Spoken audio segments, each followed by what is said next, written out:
listening, discovering, and discussing while traveling through a world of complexity. This is Backpackin with Soul.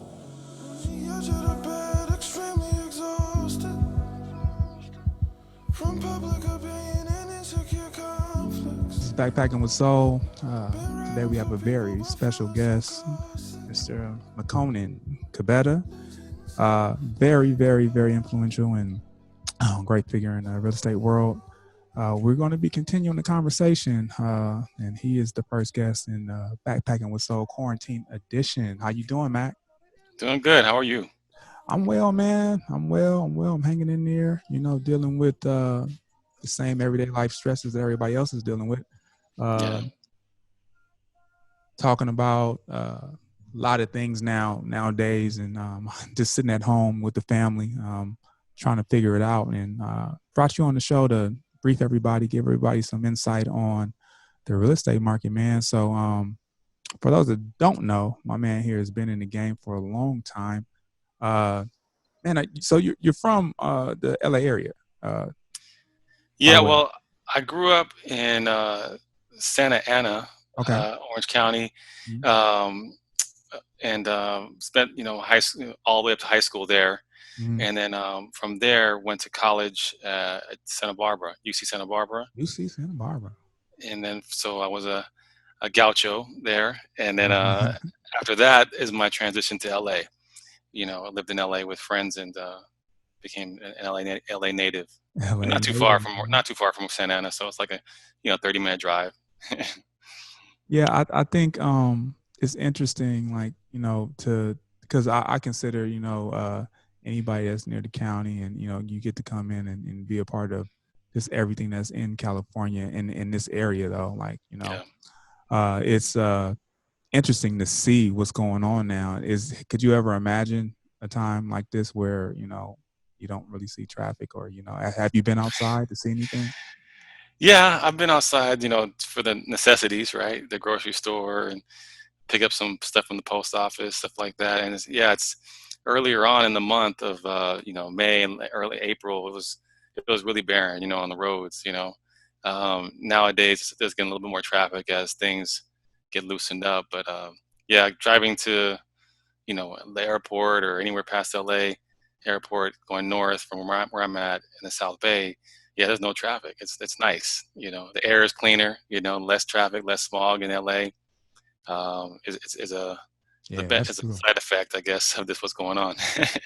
Yeah, man. I mean, so like, tell me a little bit, man. Like, so what exactly do you do in your game, in your field? Well, I am a licensed real estate broker that focuses on the mortgage industry. So I consider myself a mortgage broker. Hmm. The licensing to become a mortgage broker is the same as a real estate broker, right? It's the same license. There's a licensed California real estate broker, but I focus on mortgages, financing for home buyers. I also can do real estate sales as well, represent buyers, sellers, but that's not my forte. My forte is mainly just focusing on the financing side. So you And you get the money. So you get the money for the people so they can get the home. yes, Okay. yes, I help So you them with don't. get them ready for that. So that they would in the street, you're the actual plug. So you would, you get the money so that they can actually get them. So you got somebody that comes in, which would be the real estate, let's say, agent, right? Mhm. And they bring the buyer in. Well, the way it should work and normally work is that Okay. because yeah, you're right. The clients go to agents first because they want to see the nice homes. They see stuff online, and Mhm. then when you search online for homes as a buyer, and you see agents being promoted all over the websites, right, on Mhm. TV everywhere. So they call an agent. An agent's going to ask you, well, are you pre-approved? Are you pre-qualified? How much are you pre-qualified for? Mhm. And if the buyer doesn't know, they'll say, well, I haven't done that yet. How do I do that? And then the agent will normally tell them, well, you need to talk to a lender or a mortgage broker. Right. And then they'll refer them to me, or they'll look out for me or someone like myself to help them get pre-qualified. So, that's the way it works now. But, the way it should work is that we should educate the whole community that, hey, you need to talk to a broker, a mortgage broker first, or a lender first to see what you can qualify for before you go shopping online for homes, Mhm. because sometimes it's an emotional thing, right? You see a home you like, and it motivates people to want to get the home. So then they get motivated to want to do the financing part, or get the financing part because they have to, right? Mhm. Uh, Doing financing is not as shiny and as and exciting as looking for homes and thinking about what your next home's going to be, right? All the TV shows online are all about, look at these homes. How much is this home? Fix and flip this home. Renovate this home. It's not about, well, how do you get money to get the home? There's Right. no shows about that. I So people remember don't know. I remember first looking for homes, about I don't know, maybe 20 years ago, man. I'm like Hmm. and I remember going and I'm doing exactly what you said. Somebody told me about some real estate agent, so they take me to go and see some home. I'm looking and then they're like, "Are you pre-approved?" And I'm like, "Oh, like what is that?" And so I go and get the pre-approval. And when I get the pre-approval, it's like, yeah, you're qualified for all this money, right? And so tell me, is the pre-approval what you're actually qualified for, or is that just the first step in a long process? It's the first step in a long process. And that's the word pre-approved or pre-qualified, Mhm. right? That's interchangeable. People use that. Mhm. Um, it doesn't really. It's not the final approval, right? It's Mhm. just an initial run through. How do you have a job? How much do you make? How much money do you have in the bank? Those kind of things to look at. How is your credit score? Your credit history? Mhm. So those are the first kind of hurdles you got to jump through to make sure you even can initially qualify for a home loan. So every lender and mortgage broker, the way they pre-approve or pre-qualify could be different, right? There's no one standard way of pre-approving you except for pulling your credit. Everyone's going to pull your credit. That's number one, right? They're going to Mhm. pull your credit score and your credit report. But in terms of the details of reading the credit report, knowing how many trade lines you have, do you have any lates on any of these things, and your debt to income ratio calculations, your income, your bank statements, and going through that, asking the right questions, digging deep, that usually lenders or mortgage brokers don't really know to ask until you've been in the business for a while, right? Yeah. Mhm. So I mean, brilliant. I just want to. So you said some things, and it makes me want because I know me just being cautious. So when somebody asks me to run my credit, so if I'm trying to get a home loan, right? Uh, how much can my credit be affected by you running my credit? Well, usually one inquiry, pulling your credit one time, if you haven't pulled it a bunch of times before, Mm-hmm. shouldn't affect your score dramatically. Mm-hmm. It should affect your score very, very little or none at all. For mortgage brokers and lenders, when they pull your credit, it's different than uh, someone else pulling your credit for a car loan or a student loan or for a credit card, Mm-hmm. or because there's different types of credit scoring systems out there. Mm-hmm. So when you think your score is this number because your credit card company sends you a report saying your score is this, Mm-hmm. your mortgage lender could pull the report and it'd be a little bit different. There's three scores for everybody, Okay. three credit scores. One's Experian, Equifax, and TransUnion. There's three scores. Most lenders, 99% of lenders, will use the middle score out of the three. So you could have one score that's super high, one score that's super low, and one in the middle, and we're going to use the middle one. Or you could have two scores that are super low and one that's high, and we'll have to use one of the low ones, right? Because it's the middle score out of the three. We don't average them; we just use the middle score out of the three. And but again, to answer your question, one-time pulling is not going to hurt your score. If you've pulled your credit, 5 or 6 times in the past month for car loan, check out car loan rates, check out credit card rates, check out store cards and all this other stuff, and then we pull it, that combination of all those pulls happening around the same time Could be deadly to you. it could affect your score. It definitely can Right. affect your Right. score. But if you're shopping for a home and you have like one or two or three different lenders pull your credit Right. within a 2-week period, Mhm. 14 days, it'll count as just one inquiry. It won't hurt you. Okay. So the credit scoring companies, they know, like, hey, if you pull your credit by Bank of America or another broker over here or a bank over here, and it's within a 2-week period, it Mhm. won't be 3 or 4 different scores, credits inquiries hurting your score. They'll just say it's just one because it's all from mortgage lenders, and they know you're probably shopping within that 2-week period. Well, So let me ask you this though. So I see. I mean, there's a lot of wax on you, man. A lot of wisdom in the game. How did you actually start doing this? Like, what was your first job? my first job, uh, you know, when I was in high school, you worked.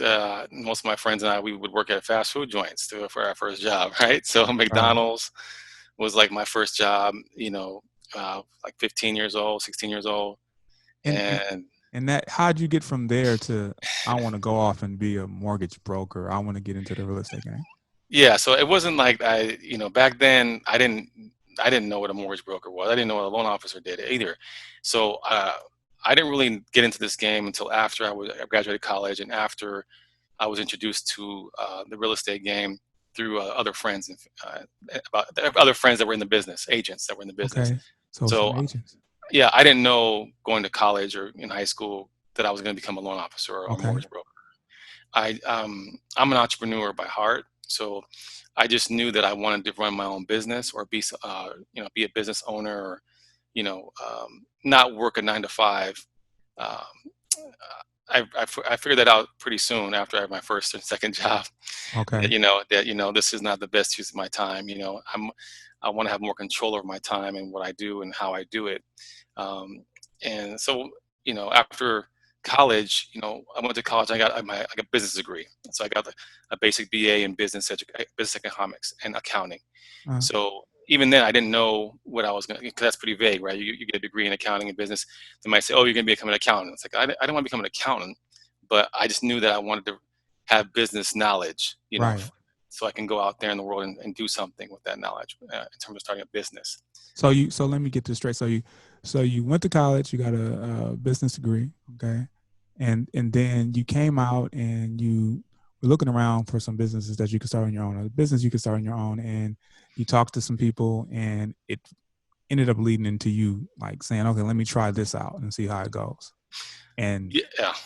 Basically through a friend. I mean, through a friend that was in the real estate business, connected me with another friend in the real estate business that gave me a chance. okay, And my first real estate job was with GMAC Bank. Um, a friend of mine knew a manager there, and at the time I was looking for something interesting to do. And they said, well, you're really good with numbers and finance.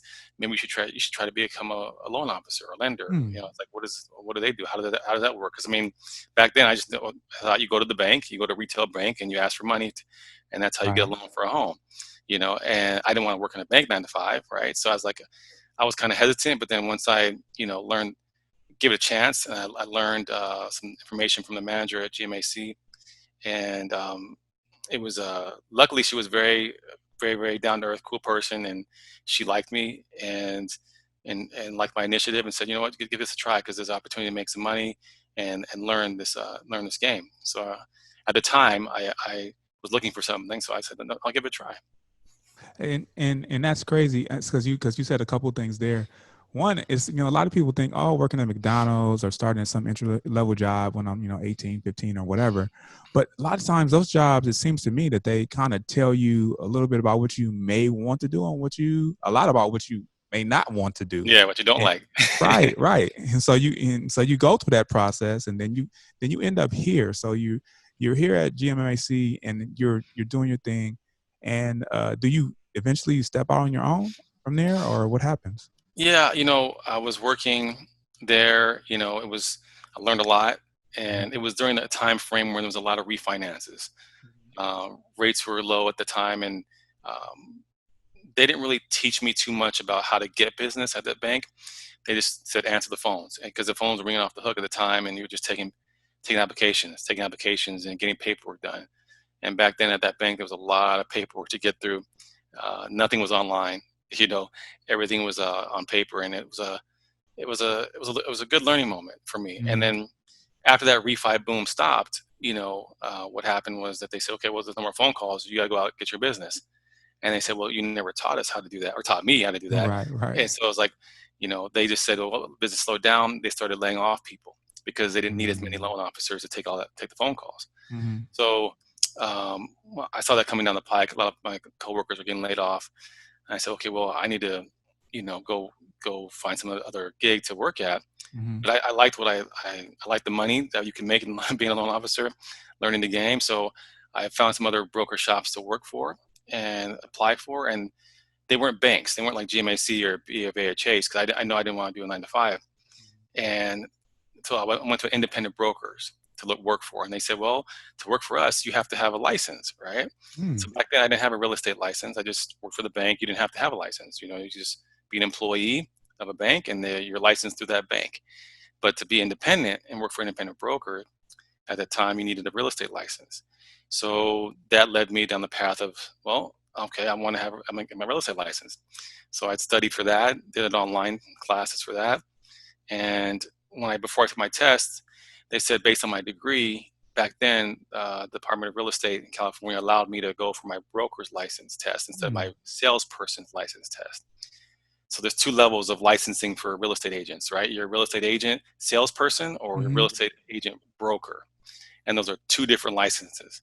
So I was able to just skip the salesperson's test and just go to the broker's test because Because of of my your degree degree. in business. Yes, because of my Okay. degree, they said that I qualified for that. Nowadays, you can't do that. You have to be a salesperson for 2 years and then move up to a broker's license. Mm. So back, I said, okay, well, I might as well. I wasn't trying to be a real estate agent. I just wanted to get my license so I could work for independent mortgage brokers. Back then. So Hmm.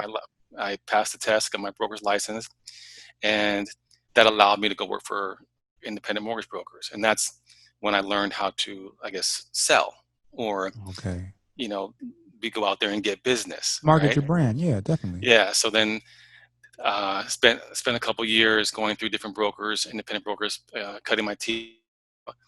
Okay, I need to know how to talk to people. I need to know how to entice them to want to work with me, right? Hmm. Versus somebody else. Hmm.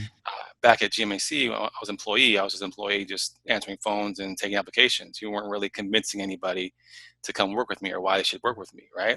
Hmm. So through the process, I mean, it wasn't the smoothest transition, the best way to do it. But again, not knowing what I wanted to do initially, I just, took what I had and just kept growing, in So that you business. literally started just from like, okay, let me just learn how to just input and grab data and answer some calls and do some refis, and now you're all the way here. You passed your test, obviously, Hmm. and you're at independent brokers, and you're learning how to bring in your own business. Yeah. And then, what would you say?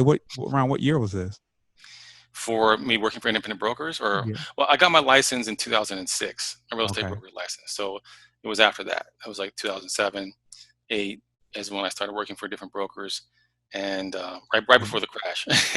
so what happens when the crash comes? So, I mean, going through my experience, I learned a lot, right? And then Uh, this crash happens and I learned a lot more because once the crash happened, a lot of lending opportunities went away. Banks went away that were offering different types of loans, uh-huh. and lending just stopped for a while. And it got really bad where, if you're relying on this for your livelihood, you got to do something else for a little while. And so what I did during the crash time was I started doing some real estate sales. I have my broker's license. I said, well, what can I do? I can do a lot of different things with the broker's license or real estate license. Mhm. You can represent buyers, and when prices got really cheap because homes were getting super cheap and they're in a crash, Mhm. I said, you know what, I started finding some buyers that wanted to buy homes that were qualified, and I represented them as an agent, right, to help them buy a property, and just basically I did that for myself because I was licensed, I was a broker, so I didn't have to join Century 21 or Remax or yeah, I could have, but I was like, You stayed I can. on your own. I Yeah. said I could do it myself. I'll just do it myself. Learn what I need to learn and do it. So I did that for a couple buyers during the crash to bring money in. Also, I was very creative working with investors during that time frame, right? Because the stuff Mm. got really cheap. Um, I saw an opportunity like, hey, California properties are cheap now. Maybe I should buy some rentals for people. Maybe I should help them, people who had money during that time, help them with this education that I have and say, hey, you should get in with this and buy these properties for Right. buy and hold rentals. So I started doing that, marketing myself, using the skills I got from other brokers to market myself and say, hey, here's an opportunity to buy um, at the bottoms, right, of Right. property prices, Buy and low, buy low. yeah, a lot of people weren't doing that initially because they were scared. Everyone was scared. Right. Everyone thought it was over. That there was no more going to be homes are never going to go back up again, and Mhm. so everyone was scared. But a few people were like, they could say, you know what, I have some capital and I want to put it out there. And I worked with those kind of people to help them find buy and hold investment properties in California, and then later on out of state as well. So um, as an entrepreneur, and if you're hungry, you can, take the knowledge you have and make it work for you. And I was lucky enough to have the license already, right, Mhm. before the crash. So I just used what I knew and marketed, because real estate is a big, vast field, right? You can do a lot of different things in real estate. You don't just have to do one thing, Right. as long as you're willing to learn and do the hard work. Well, so from there, times and as you kind of forecasted, things kind of they did. Let's say they did get better. Okay, Hmm. in terms of the market and the idea of homes, kind of started to go back up, and equity people were able to hold on. Hmm. Those fortunate people, they got a little equity there. Some people got a lot more than others. Hmm. Uh, so how has it? How was it? Leading up to this time, like was the market okay? Where was it good to be a real estate agent? Like leading up, I say 2019. Well, after things got okay, after like 2010, Mm-hmm. uh, and things were starting to pick up, I wasn't representing buyers anymore. I was just as a first time home buyer kind of thing. I was more getting back into mortgages by then, and also just doing the real estate investment side, right? Mm-hmm. But as things got better and better, 2012, 13, 14, 15, leading all the way up, I was, back to doing mortgages as well as the investment side. So those are the two things I was doing for my clients and potential clients. And business was okay, or Yeah, it was getting better and better. I mean, once, the price started going up dramatically, fast in 2014, 15, people were starting to see that, the bottom was already put in. And, once it's on the news, everything's going up, then people start coming in, right? sorry You they wanted to, yeah. but it wasn't better, or, I mean, than before the crash, because a lot of rules came down from Dodd-Frank and Congress and all that kind of stuff, where it said, now we have to have more licensing for loan officers. They made something called the NMLS What is that? license, National Mortgage Licensing Service. It's like a federal system to license mortgage loan originators. So before the crash, there wasn't really any license that's just for loan officers. There was real estate license, and that was it, right? Real estate broker's license or salesperson license. But after the Mhm. crash, they made a new system. The government made a new system to license loan officers that just want to be loan officers. And before, you didn't have to have a license just to be a loan officer, a specific loan officer license, right? NMLS license. So they made that up in 2008 and 9. And so then we had to get tested again and go through all the process and stuff. So, and then banks were not lending as easily as before, right? Now the Mhm. guidelines were a lot tighter, so lending was a little bit tighter, after the crash. And so it wasn't as good as before the crash. But um, being an entrepreneur, being a hustler, just trying to do what you can make money through multiple streams, right? I was focused on the investment properties and the mortgages, so they balanced out, and then business started growing more and more from there. And then this happens. COVID comes in, and how do things change? Like what happens? Like when you see that this is going to be a real thing, how does your game plan start to change? Well, now, I mean, this happened so fast, right? So Mm. February, March, we hear the news come down, but it didn't really affect the banks yet. So I think after April hit, I started seeing some more guideline changes with the banks. And because the crash happened so fast, or the pandemic was growing so fast, banks were doing stuff just week by week, changing guidelines where they would make things a little bit more harder to get a loan, right? They would Mhm. raise the minimum credit score, or rates were getting, a lot higher, because some lenders didn't know how to sell those loans back on the secondary market, because the market was so crazy. Stock market was moving up and down. And so a lot of things were happening that were making doing loans and pricing loans harder. And it's still happening. We're still in it. So it definitely was, shocking to see what happens, and the illnesses and people getting sick. And then the banks starting to come out with forbearance programs for people to stop, having to pay their mortgage for a while because of all the unemployment, and people had to stay home. So we're still in this process. How it's going to play out, we're still going to find out. But um, luckily, I mean, not, I would say rates are low. Historically, they're low. So people who can refinance are refinancing now. They've been refinancing. So I still have a lot of refinance business, because again, the projections are rates will stay this low, or around the low threes, and maybe dip below 3 sometimes for some clients, and then during this time frame from now until the next 6 months or so. So there's Yeah, if still I had some business sound ahead. effects or something like, or if I had something I could pop up on my screen right now, then they'd be popping up right now. So I want to slow it down for people that are watching. So I Okay. want you to explain a couple things for people that are first time buyers and have no clue. And I know there are a lot of people that are, let's call them gurus in the game and they know how to get a home and all that. But for the people that are interested, always wanted to buy a home or maybe have some capital saved away and can do something right now, I want some terms here. So I know FHA, there's just conventional types of loans. Mhm. Son, there's this program called NACA for some people that that they go through, and you're also mentioning the idea that rates are really low for people that want to refi right now.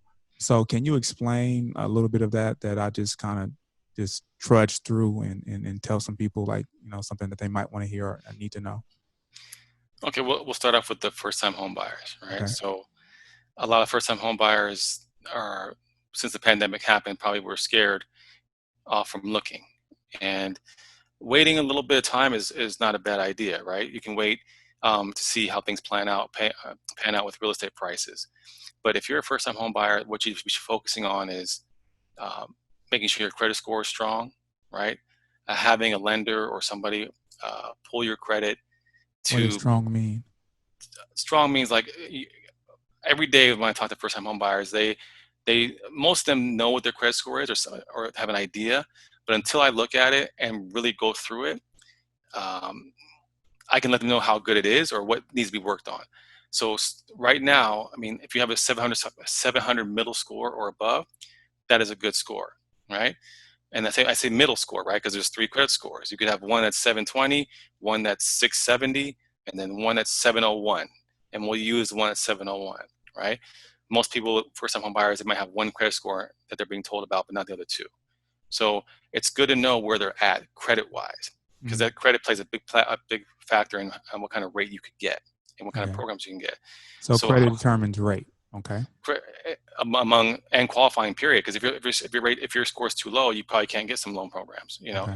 because some programs have a minimum FICO score requirement, minimum 680 or 700 or 660. These Mm, guidelines change with each and every lender. It's different. So, and I would tell first-time home buyers that really, yeah, focus on credit. Have someone, a professional mortgage person that you want to work with, review your credit ahead of time, even if you're not looking right now. If you want to look in 3 months, say I'm gonna buy in 6 months, why not have them look at your credit now? It can't hurt. One pull on your credit is not going to ruin your score. But right. at least that person can get you and say, hey, your credit is perfect right now for getting a home, or it's not perfect, but we have time to fix it because you're not looking right now for the next 3 or 4 months. So we can give you they can give you a plan of action to raise your score or fix something that's on your credit that's showing up that might not be accurate. Okay. That's one thing. If you have obviously a job is important because you need job history when you're applying for a home. Self-employed people, it's a little bit more difficult. We need to have more information, tax returns usually, showing your net income of your business for 2 years for self-employed first-time home buyers. So you definitely want to have a mortgage professional review that information before you're ready to buy, to see where you can qualify for Mhm. income-wise. So credit, income, and assets, which is your money in the bank, right? So down payment money, closing cost money. There's when you said FHA or conventional, there's FHA stands for it's like a federal housing authority, so it's like a loan that's backed by the government.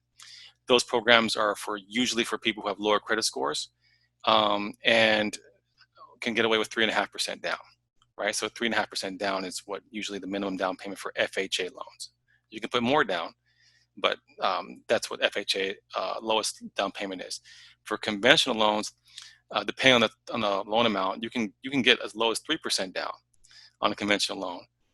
But again, the credit score has to be a lot stronger usually for conventional loans, right? So you want to be in the above 700 if you're trying to get a conventional loan to get a good rate. Mm, FHA loans tend to have different types of rates than conventional loans. And sometimes FHA is a lot better with their rates. Sometimes they're worse depending on what's going on in the market. And again, that's why you need to talk to a mortgage professional to really situate, which one's better for you, right? So yeah, first-time home buyers, those are the main things they want to focus on okay. to get ready to buy it. refinance. People who are already homeowners, if your rate, is 4% or higher, or you might want to look into refinancing depending on their credit score, depending on how much equity they have in their home, right? Because the more equity you have in your home, the better chance of getting a lower rate, right? If your home's worth $1 million and you only own 500,000, that's a good ratio, right? But if That's you have a home, 50%.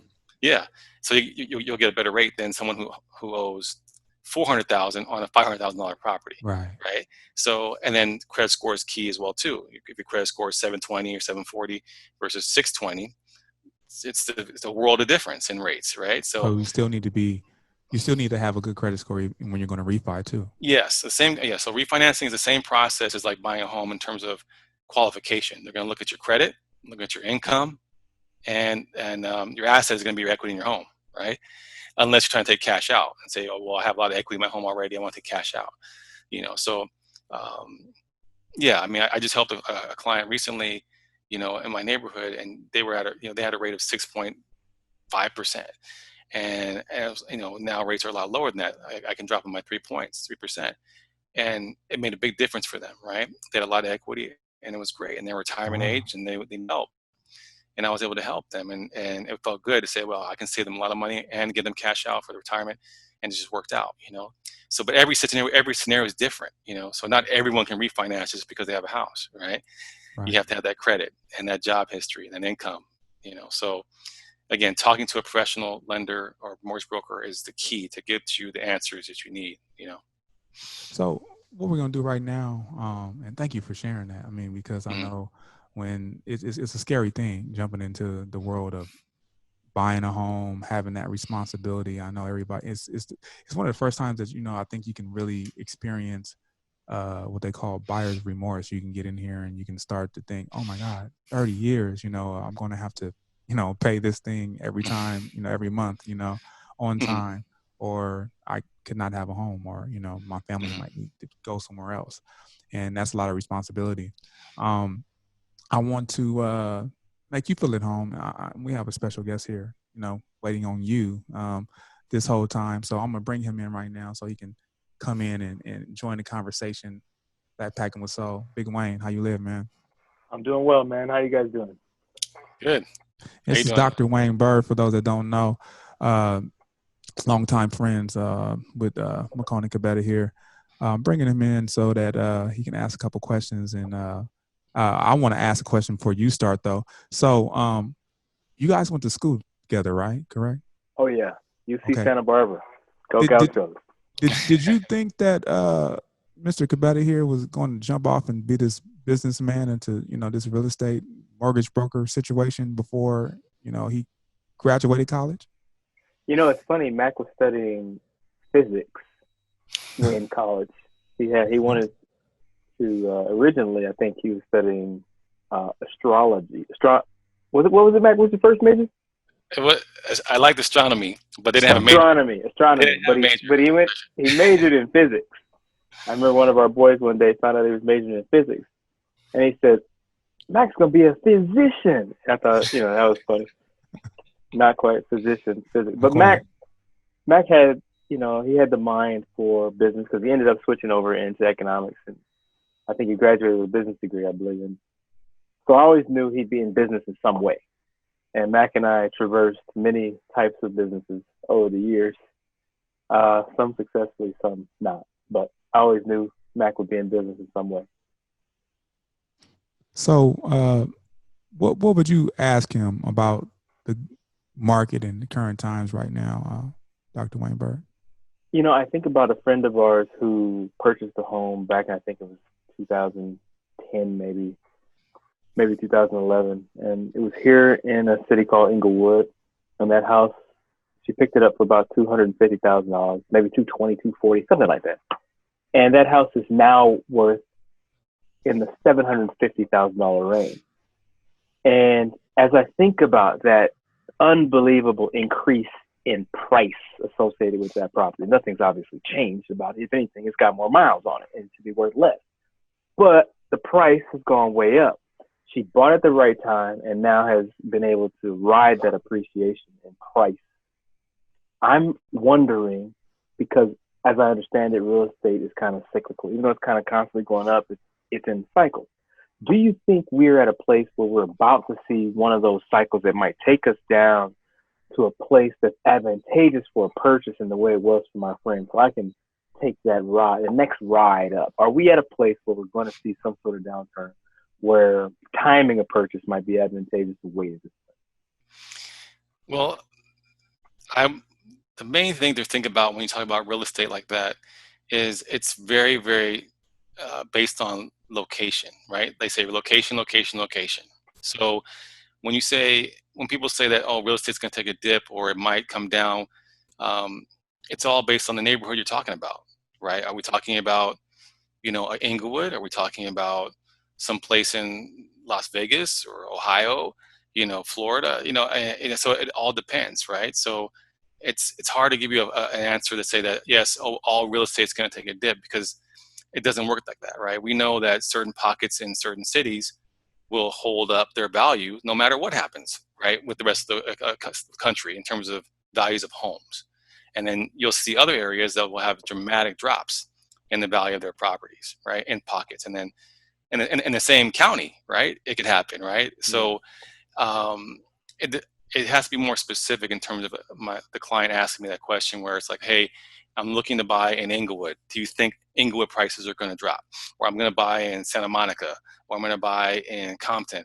What do you think? Or, and talking to multiple agents that I work with in the area, I would lean on their expertise as well, because my area is more financing. But I would talk to different agents in those areas and say, hey, based on the models and what's going on and what they think, and they can tell you right now how many houses are being listed, how many houses are being listed for more than a week and being without offers. They can see the trends quicker in terms of like, okay, it's getting softer in these areas, and you might be able to pick up something for a 5%, 10% discount, maybe, if you're lucky, right? Um, so, but overall speaking, if you're talking about overall economy, right now we're in the middle of a possible recession, especially in an unemployment recession, right? So how it's going to play out in different real estate markets, it's going to be hard to tell. But because rates are so low right now, it'd be different if rates were super high and the economy is crashing. But rates being so low, and people trying to refinance, and I think that it'd be a good time for buyers to buy, right? When rates are low, and if prices are a little bit softer, then it's a good time to buy, which means demand might come in if people have jobs, right? So there's so many different variables that affect real estate cyclical markets, right? But first-time home buyers, it doesn't matter if it's now or 10 years ago and the other crash. If you're able to buy, if you're able to qualify now, credit-wise, income-wise, and the bank's lending you the money, and you can see this home as your long-term home, longer than 7 years, at least holding it that long, then 9 out of 10 times they're going to be in a better position than 10 years from now than they were when they bought it, as long as they can afford the mortgage payment, right? So I would always advise people that if you can get in and it's going to be your home, get in, right? And you can afford the payment. It's not too burdensome, and the bank's lending it to you, and you qualify. The earlier you get into a home, especially in Southern California, right, where we are, so the trend is always up, always up over time, right? Obviously it goes up and down, but 7-10 years, that's what I mean by up. It's going to go up in value. And there's also other factors that factor into my decision making for people, like say, hey, what's your opinion on this? Should I buy or wait? If you wait 5 years instead of buying a home, those 5 years, even if the value stayed flat, you would still be in a better position because of what's called, they pay down their mortgage, right? Amortization. So owning a home is like a forced savings account, because your balance on your loan is going lower and lower and lower, right? Which means you're building equity in your property, even if it doesn't go up, right? So it's like a forced saving account in that aspect. So, that's a benefit. Tax benefits, right? You get tax benefits for owning a home. Property tax or tax benefits. Interest you pay is a write-off. Repairs on some issues might be a write-off. So there's other things like that benefit people from owning a home, even if the value stays the same for a couple of years, right?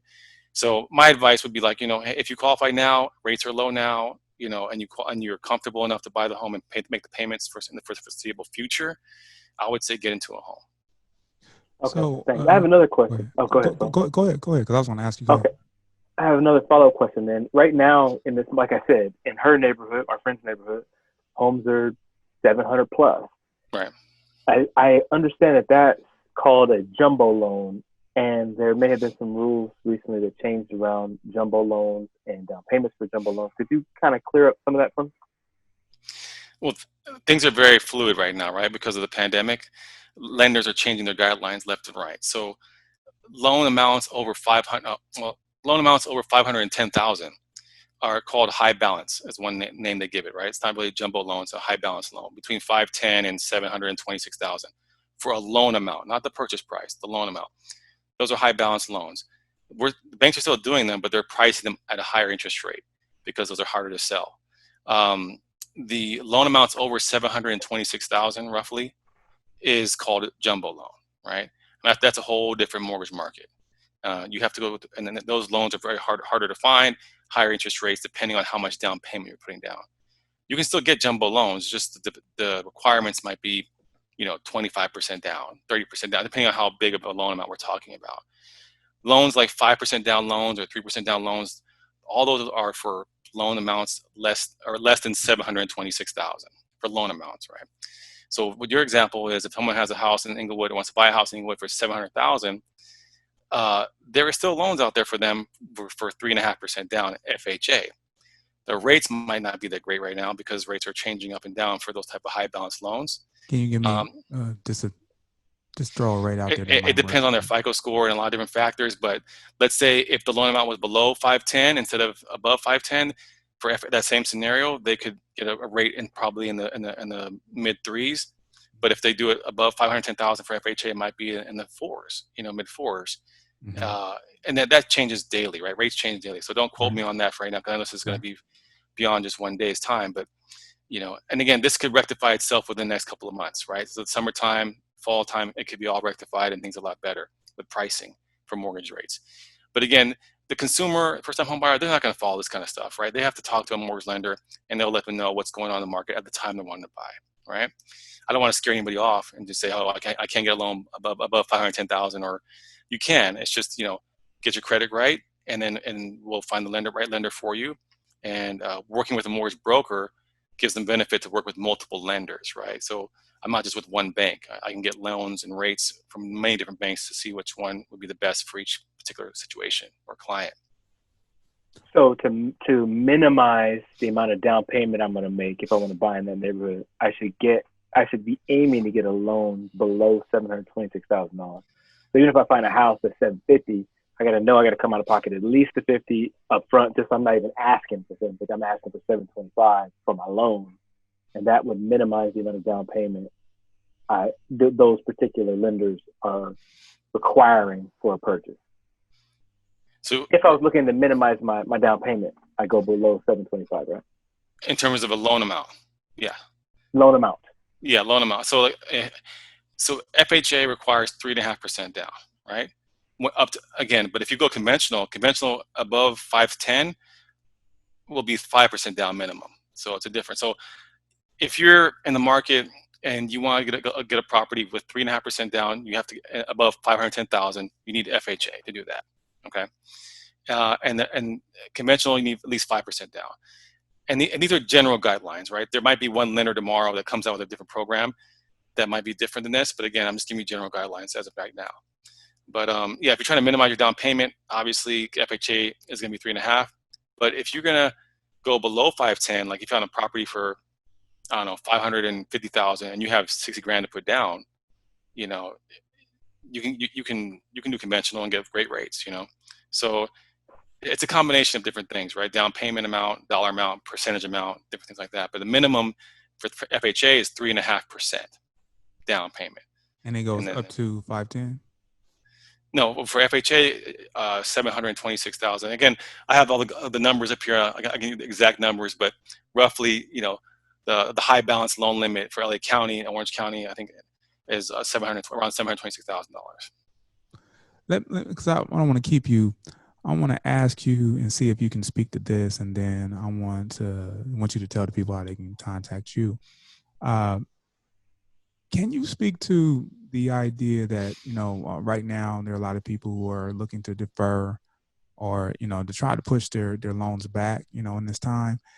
Do you know anything about those programs? Because I know that with some mortgage companies, they have this situation where you can defer or you can go into forbearance, and some of these situations will put the buyer or the mortgage payment into a situation where you'll have to pay that amount that you didn't pay and the current amount as soon as you are able to pay again. So let's say if it was you took off, this month and next month, and then you came on that, that third month in July, and you said, yeah, okay, I'm able to pay. Then you would have 3 payments that you have to go ahead and just say, balloon, here you go. And then some situations they're telling me until we'll just put that at the back of the loan. Do you know anything about any of this that's going on right now? Yeah, there's a lot of news, and people. I have a lot of friends that are already doing this. There's forbearance programs that were offered by all the big banks, or most of the big banks were calling people up and asking if you're having hardship back in March and even in April, early April too, and saying, hey, we can put you to forbearance, and you don't have to do anything to qualify. Basically, just say you're having a hard time, and you want to skip a couple payments, we can put you in forbearance. Wells Fargo was doing that, B of A, Chase, calling their actual clients and offering it to them. Wow. And it's enticing, right? If you're a homeowner already, right, and you lost your job or you're on furlough from your job, and the bank calls you and say, hey, you can skip a couple payments, because of COVID-19, most people were going to say yes. I want to take advantage of it. Even if you didn't lose your job, you want to take advantage of it, right? Right. The downside to that is, I had a friend that was calling me and saying, hey, I want to refinance my house. We started doing the refinance process. And a couple weeks went by, then the pandemic hit, and then I called them up and said, I need some documentation for your refinance.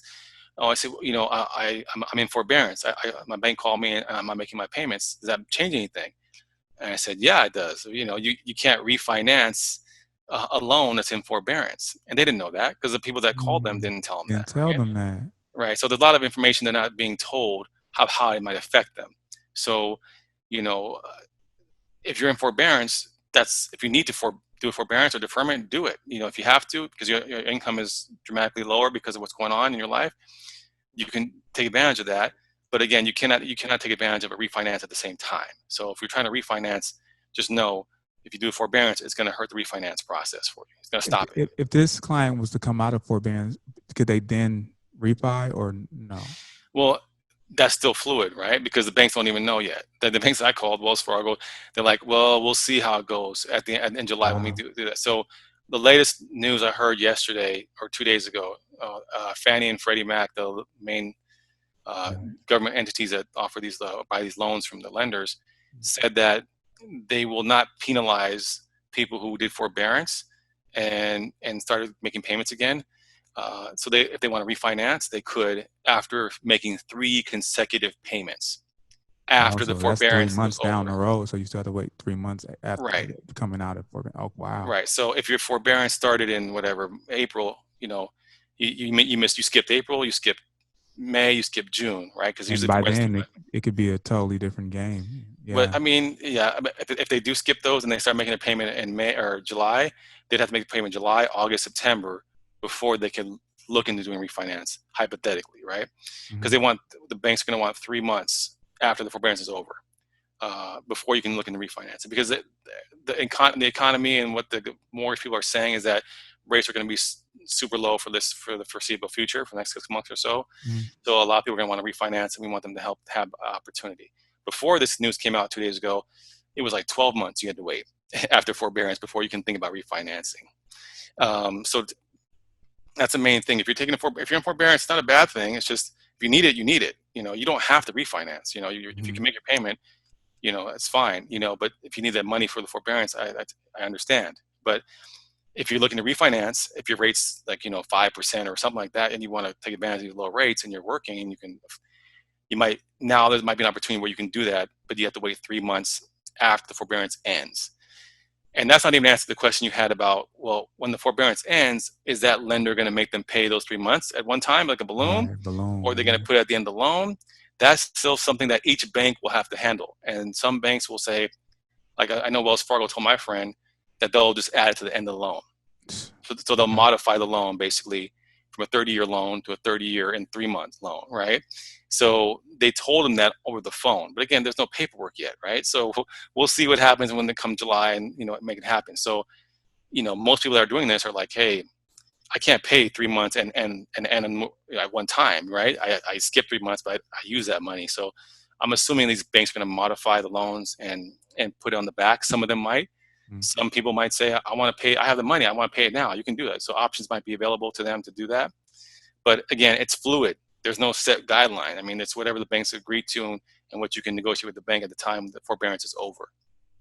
Okay, well, I don't want to keep you for this particular conversation, but I do want to ask you to come back. I know there are going to be questions, and we covered a lot of ground in this time, but I want you to come back, man, and have a conversation with the people.